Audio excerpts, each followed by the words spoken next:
Good morning, 88.5 FM, KALA Davenport. I'm David Baker. For this Friday, next Friday, and the Friday after that, so today the 8th, the 15th, and the 22nd, we're going to come to you between 11:30 or so and 12 noon and tell you about the biggest family fun event of the summer here in the Quad Cities, and that's Juneteenth. Good morning. And I have Shirleen Martin, who's on the Juneteenth Planning Commission. She's one of the people who works hard to make Juneteenth a possibility. And hi, Shirleen. How are you? I'm doing fine, Dave. How you doing? Doing great. And it's always good to have you here on KALA.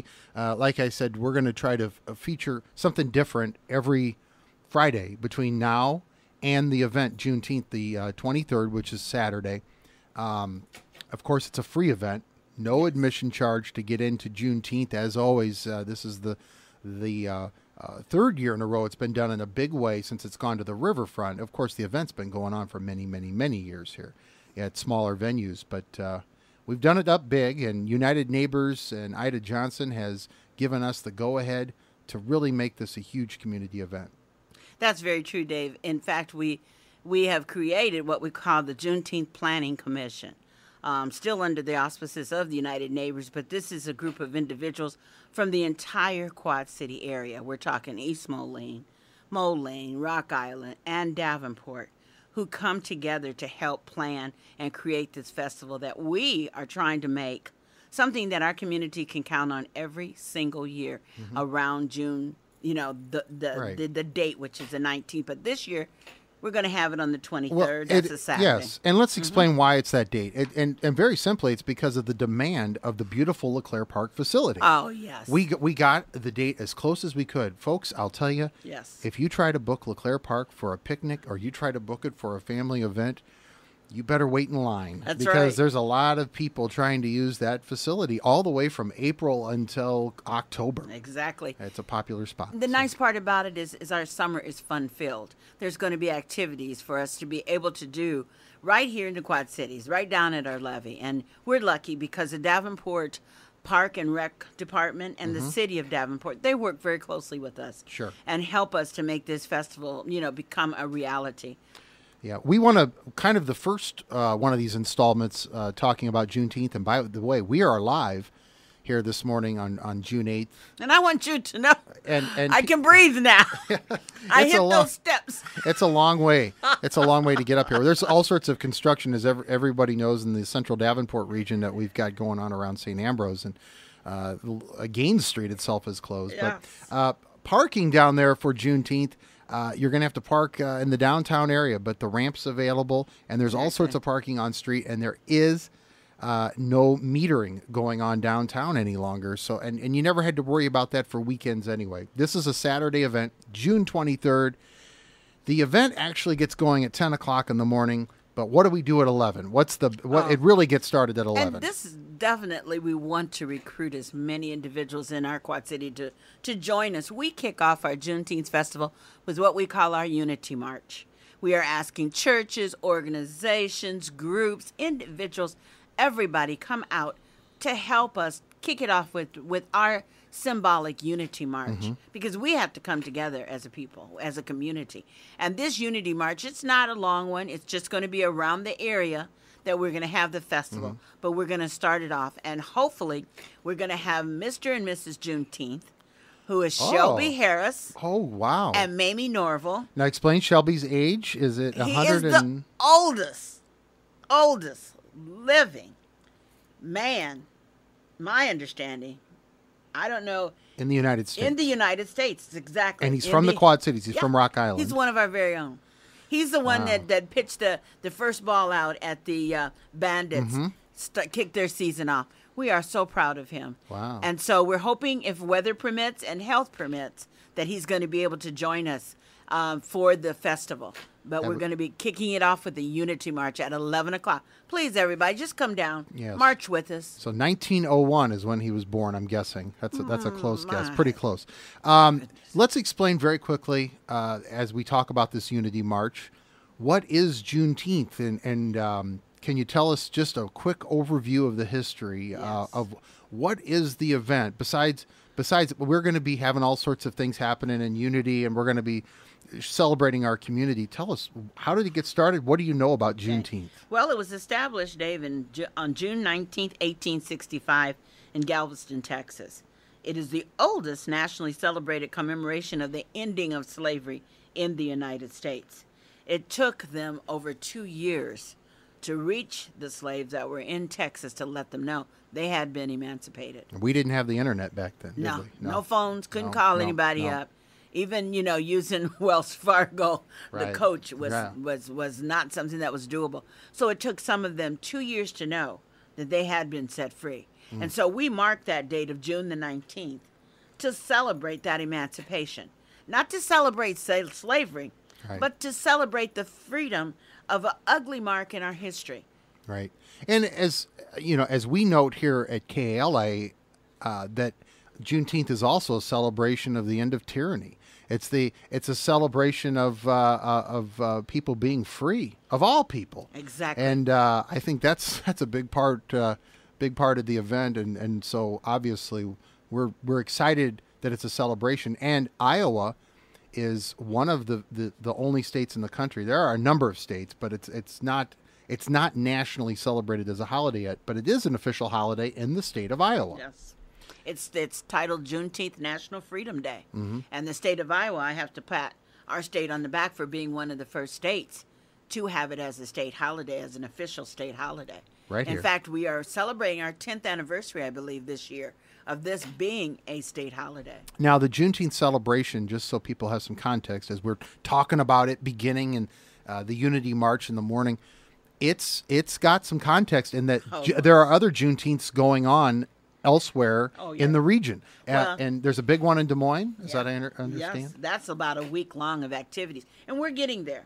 We're getting there because what we plan in our future is to have a week-long event from a lot of different organizations leading up to our festival on that Saturday. That's where we want to go. And we're going to be able to get there. But Waterloo, Cedar Rapids, Des Moines, Fort Madison, around the state of Iowa, you will find Juneteenth celebrations going on. What we're looking forward to on Juneteenth is it's a family-friendly event. One of the things we want to note is there's no alcohol at the event.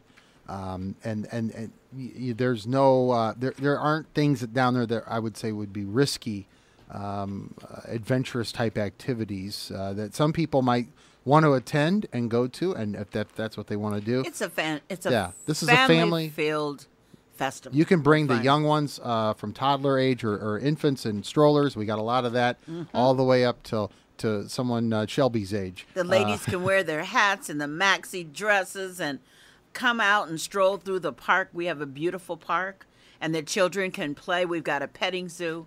We're going to have our train rides. Our jumpies are going to be there. We're going to have activities for the children all day long. And there'll be food. Now, in past years, we've had food vendors set up, of course, all along the concourse down there, and there'll be information booths. But the food vendors, some of the churches really come out and show up.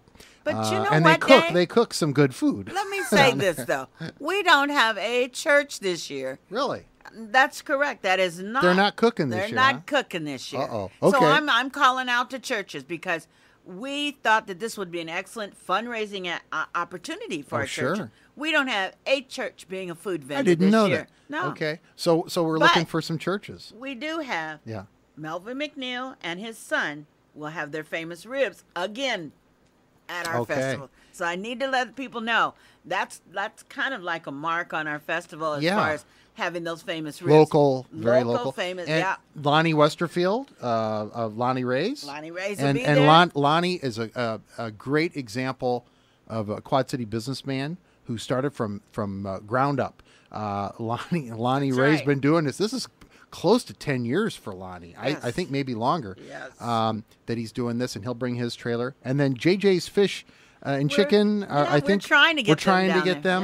Yeah. So there's going to be food. We're not sure of all we're not certain 100% of all of them, but Mel we know, and I need to add the Knights of Pythias because KP. they have.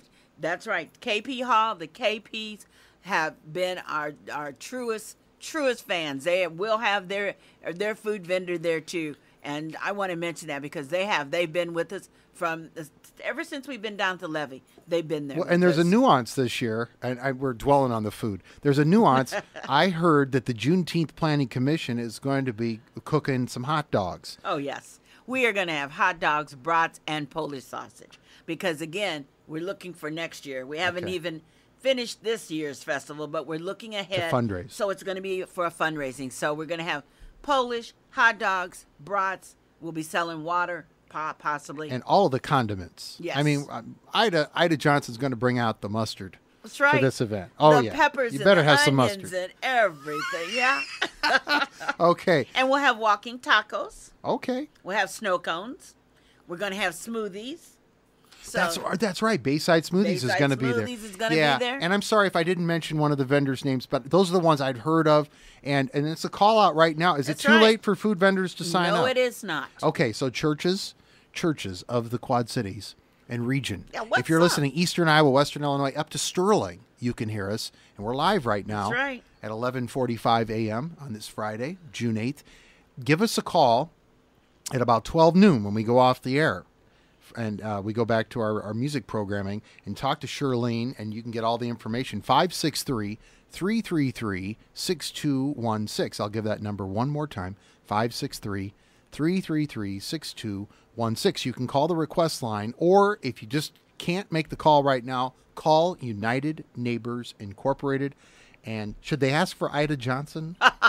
She's always getting a call. Everybody asks for Ida, yes. Yeah. Well, they also can go on our website. We do have a website. That's we right. have, it's QC Juneteenth, and that's QCJUNETEENTH.com. You can go on our website, click on the link that says vendor information, and it will give you all the information and the cost for being a food vendor or an informational booth or a retail booth, because if people will have jewelry or clothing or something they want to sell. Nonprofits. That's right. Everybody's got a political interest right now. They can have a booth there. Yes. Profit making. Yeah. They can have a booth profit making if you sell something, if you have a craft or a collectible, or if you want to be a food vendor, though, you have to go through Tyler Cole, and you'll get all that information. That's all online. Of course, the health department wants to know you're all up to par. And you make things are clean and proper. That's how we run this. This is a professional event. This is not just a couple of people in the park, Shirleen Martin and Dave Baker with a card table out in the park, putting a show on. Grilling hot dogs. This is a big event. Yeah. Tell us what happens. We don't have a ton of time. What happens after the Unity March, when we all march around LeClaire Park one time? Well, we're lucky that we have 3 MCs this year. Our very own Dave Baker will be one of those. Karen Robach is going to kick it off for us, the events, and Doc Anderson. Now, Dave and Doc have been with us for a very long time, and we are lucky that they're going to be there. So those will be our 3 MCs. Then Ida is going to do our welcome, along with our very own mayor of Davenport, Iowa, Bill Gluba. All right. We will have prayer. We will have our national anthem being sung by a lot of you in the community. You know, B.J. Jones. Boy, he's got a voice. And then we will have, of course, our Negro national anthem. But we're going to have a youth showcase. We're going to do that showcase is going to be dedicated to the memory of Ken Martin. We're going to have the Metro Youth there. They're going to lead our Unity March this year. And, of course, we're going to have the Birth of the Blues. Ellis Kell and Hal Reed are going to perform. And this year, we decided our theme is going to be celebrating our own. So everyone on that stage is going to be right here from the Quad City area. Ellis Kell and Hal Reed are here. You know, although we borrowed Ellis from down south and he came up here, but we borrowed Hal from down south. Ellis is from here in the Quad Cities, but we borrowed Hal, and Hal Reed is such a great musician. He's a great harmonica player and a great singer and just a great performer. And one thing I can tell you about Hal is he's a very humble person, because his uncle